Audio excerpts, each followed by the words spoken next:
Like many people, I've certainly fallen into the trap of caring about too many things, having to have an opinion about too many things. Sometimes it seems like through most of my life, if any topic was brought up, I would have to decide what my opinion was on it. I guess that's what they call being an opinionated person. Not always a very useful or effective approach to have to always make some kind of judgment, make some kind of evaluation of simply everything that crosses in front of me. Maybe I just had a hard time ever acknowledging that I don't know something. It was always difficult. Those three words, I don't know, seem to be so often difficult to say. It's like revealing some kind of a secret weakness that I can't admit that I don't actually have an answer about that particular topic. And going even further than not having an established opinion about a topic would be to say that not only do I not know about the topic, but I really don't care. That I found to be especially difficult for me to say, because it seems like it's hard for me to not care about something. I mean, it's not to say it's not important. It would be like for me to say I don't care about something. It seems like that's what I'm saying. It seems like if I don't care, that somehow I'm saying that the thing is not important. But as a result, it seems like that leads to having to care about everything. And just what happens is an overload of things to care about, just multiplying, filling my attention, demanding more of my attention, demanding more of my energy. For so many things, it's hard to really argue that they're not important. If there are things that are important to other people, there could be important things going on in the news, things going on around the world. There could be important issues that are being brought to my attention.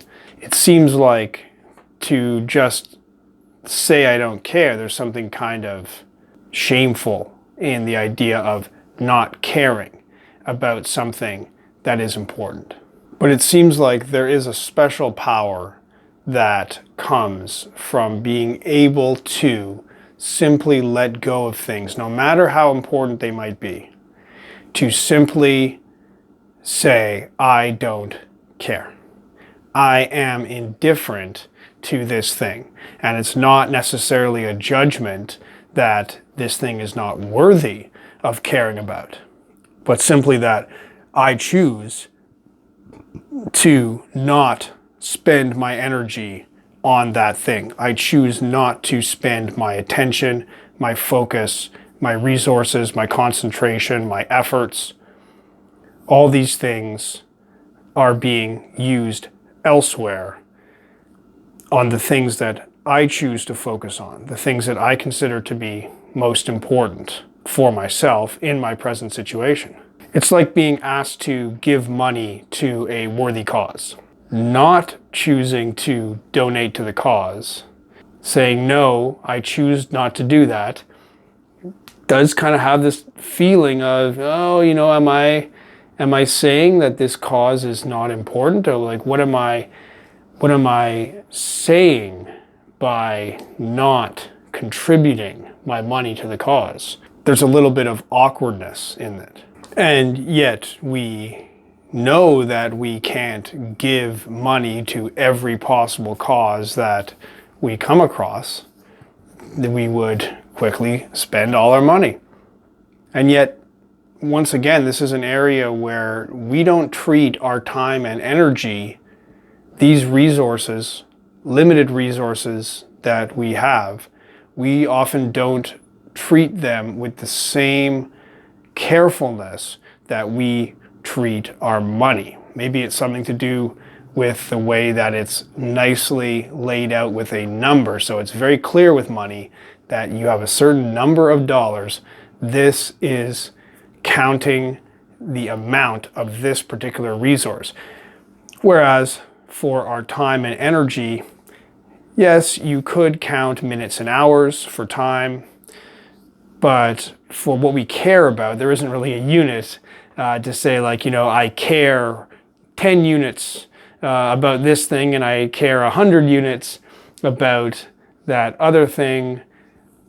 It's just not something that can be so directly quantified. And seems like maybe that's part of what makes it less easy to control. So our attention and our energy are just so easily scattered in a way that most of us would not be scattering our money.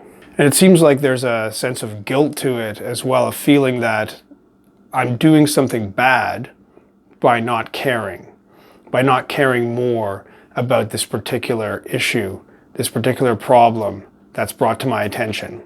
But I find there's a great power and a great utility in being able to be okay with not caring about a very, very long list of things. Simply being indifferent as the default state for any issue, a default state of indifference, in that I do not invest any energy in it automatically. Just like with money, there's a default state of I do not spend my money. I do not buy that unless I choose specifically to spend my money on this thing. The default is, as we're surrounded by buy, the default state is no buy. I'm not spending any money on that until I specifically choose. What if it's the same with our attention and our energy? I choose not to invest in anything as the default beginning point until I deliberately and specifically choose to invest my energy in a specific thing. Even as I'm saying this, there's a part of me reacting like there's something wrong with this idea of, well, how can you be so indifferent to all these serious issues going on? But I think there's a great power in doing this that ends up overall making us better and more caring people. If we choose to specifically invest our energy in specific issues that we choose, and we choose how we are going to care about them, what are we going to do about them with our energy, become conscious investors of our attention and our energy. It seems to me like that would lead to an overall better result than simply scattering attention and energy towards everything that we see out of a immediate emotional reaction or out of a sense of duty and responsibility that we should care. Instead, we can choose to focus our care into the things that we believe matter most to us. So I would be curious to hear any feedback on this topic. Are there things that we should care about no matter what? What are the things that you choose or choose not to care about?